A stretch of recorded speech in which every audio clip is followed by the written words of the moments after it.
More than 2,000 miles all the way. Get your kicks on Route 66.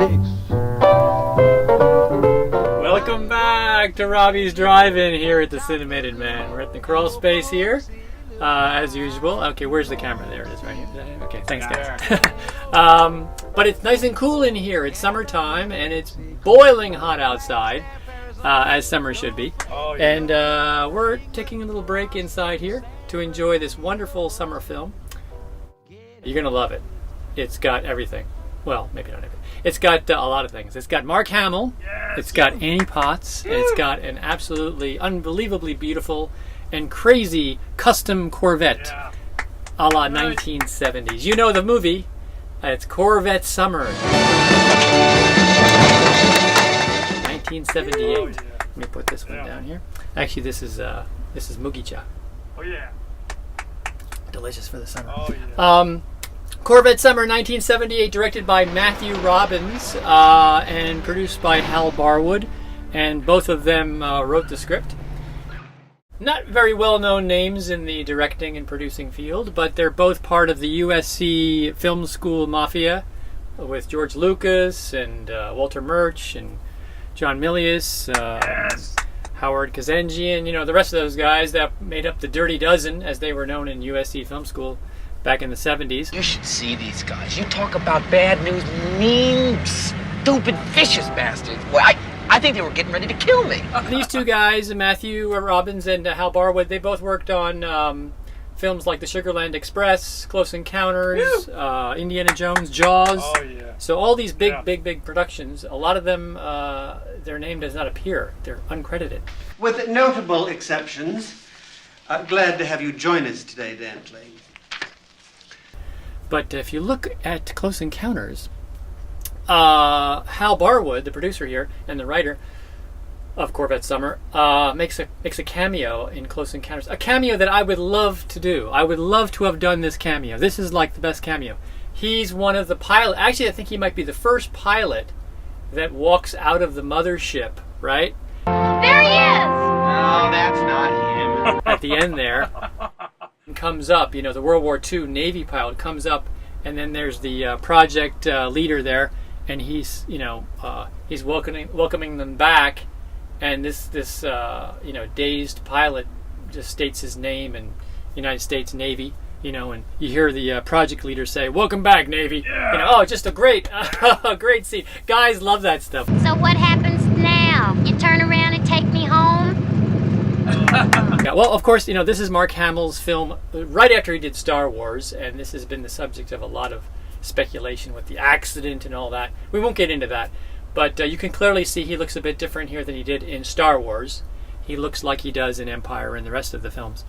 Sorry I scared you. This is a great car film, and in fact, actually, you know what? It's not a great car film. It's not even a car film. It's not even a car movie.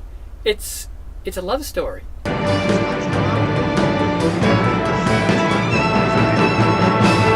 Love story, but it's a love story between a guy and his car. So it's a double romance, and it's and there's a lot of great cars in this. There's a lot of great car scenes in this film. Oh, no, you idiot! You're gonna love it, but it's a lot more than just that. It's a lot more. Background stuff going on that's funny. A lot of the lines are funny and have a, you know, double entendre going there. Whoa, set it on wax, just a minute. It's a lot more than just a sugary pop summer, you know, popcorn movie. What is this, a kiss-off, bye-bye after all the work we did? What are you doing here? You ought to be out there looking for it. It's a lot more. It's actually this is a great film. Sit down, Dantley. Eugene Roche, or Roche. Eugene Roche is in this. Okay, comedian. Joke about it. We know him as the Ajax Man, right? You and Ajax sure know how to treat a lady. Ajax dishwashing liquid in the new clear bottle. Mild on hands, tough on grease. He also did so many things. I remember him from Slaughterhouse-5.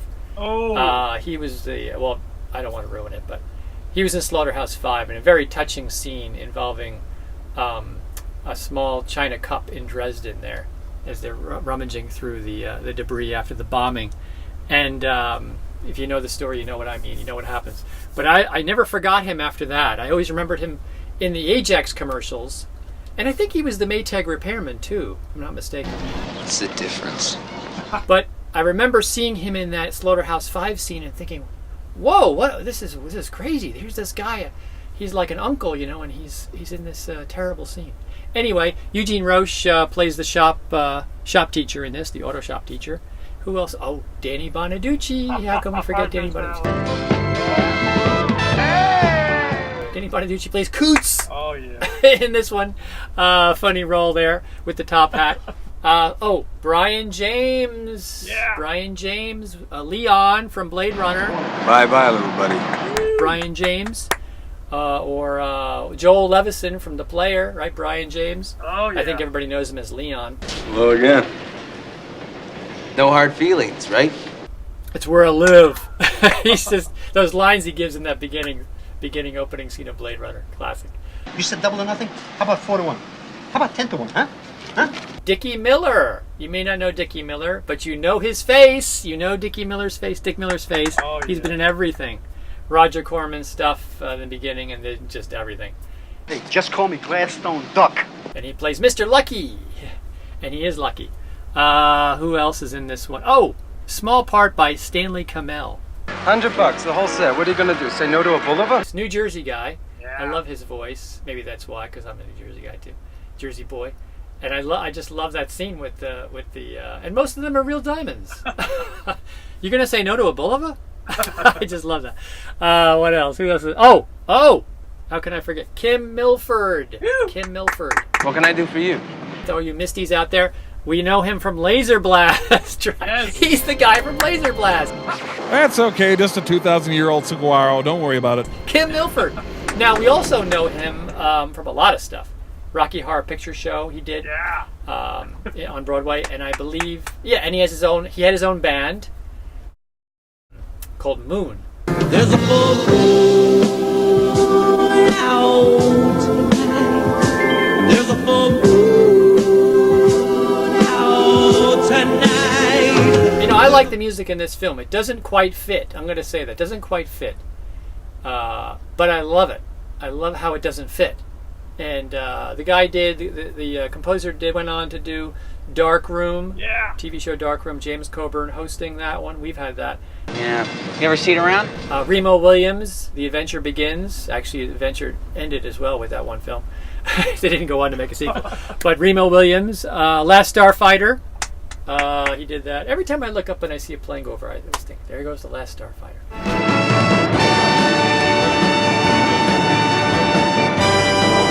So yeah, Craig Safan did the music here. Like I said, it's inappropriate in places and doesn't quite work, but it works for me. So I hope you have the same experience. But it is rather odd. I think we can handle it. Some of the build-ups and stuff. But I won't say. I don't want to, influence you. Anyway, we got Corvette Summer here, 1978, MGM production. This is the first film Mark Hamill did after Star Wars. And it shows. He's actually quite good in this. Yeah. In fact, some people might say he's much better in this than he is in Star Wars. Okay. Oh, Dusty Springfield. Forgot to mention music. Dusty Springfield did the closing theme. So Craig Safan didn't do that closing theme. That was Dusty Springfield on that, the end title theme. So that's pretty impressive for a first-time director. He's got the kid from Star Wars, Mark Hamill. He's got a lot of veteran actors. Oh, another veteran actor, it reminds me. Phil Bruns as the gas station owner, Gil. That's the idea. Looks just like a new one, don't it? Kim Milford and Phil Bruns starred in a TV movie called Rockadie Baby. Ooh. And that's where Kim does his performance. His musical band Moon performs in that film, Rockadie Baby. It was a made-for-TV movie. You know something, kid? You catch on fast. Got my snack for today. Take a look at this. This is Pocky. This is a very popular candy cookie in Japan. And this one's got Mark Hamill on it. You see that right there? And actually, the cookie, let me show you. They're sort of like a long, stick like chocolates or whatever. These ones have strawberry or lime on them or whatever, and they're actually in the shape of a lightsaber. Oh, nice. See that? See how the cover there? They're sort of like the handle. You hold it there, and then this has got the sugar. You take the wrong pill this morning? Anyway, these are fun. And I got a couple of boxes of these. I opened that one, but I didn't open the other one. I'm going to keep that one for the vault up in Iceland. There's a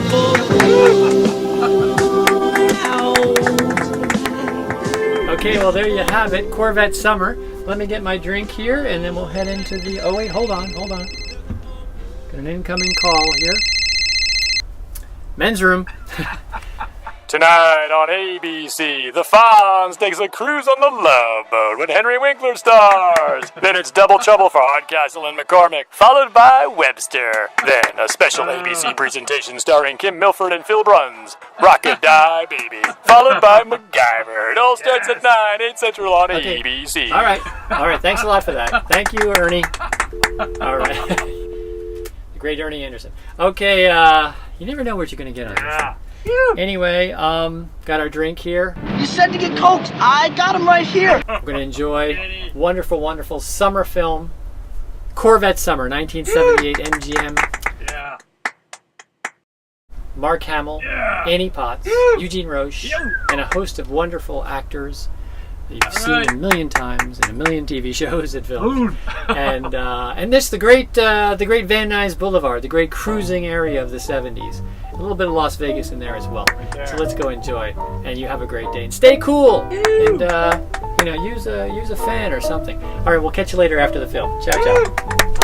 If you ever plan to motor west, travel my way, take the highway, that's the best. Get your kicks on Route 66.